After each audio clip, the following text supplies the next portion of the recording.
putain. T'as déjà vu un moustique de près, pas celui qui bourdonne. Non, le vrai, le technicien, sa lèvre se replie et là, 6 aiguilles microscopiques sortent de perce ta peau. Deux autres avec des dents de scie écartent les chairs pour maintenir la plaie ouverte. Une 5e sonde, une veine aspire ton sang et la 6e, elle injecte sa salive anesthésiante. Tu ne sens rien jusqu'à ce qu'il soit trop tard. Un vrai petit vampire de précision, quoi.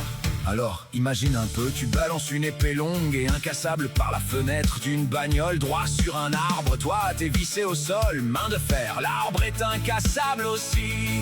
La voiture ne peut pas s'arrêter, l'énergie, elle va où? Elle peut pas fuir, elle peut pas plier, paf! Ça déclenche une onde de choc monumentale, peut-être aussi puissante qu'une bombe ou pire. Quelque chose que la réalité elle-même ne pourrait pas contenir. Ça te retourne le cerveau, hein? Chez les Mayas, ils avaient une idée, bien à eux de la beauté. Ils prenaient une dent, une vraie, et ils y creusaient un petit trou. Puis ils y pressaient un morceau de jade ou de l'obsidienne.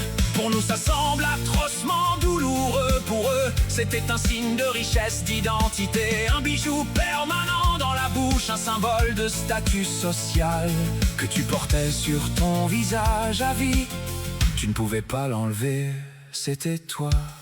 Et les années 80 en States, tu jouais aux fléchettes dans ton jardin. Sauf que ces fléchettes, c'était des lances de 30 cm en métal. L'étiquette disait adulte, mais elles étaient vendues au rayon jouet. Une gamine de 7 ans reçoit ça sur le crâne. Elle meurt sur le coup, un autre garçon a le crâne transpercé. Plus de 6000 blessés aux urgences. Le gouvernement a fini par les interdire en 1988. On a mis du temps à comprendre qu'un loisir, ça ne devrait pas tuer. Voilà.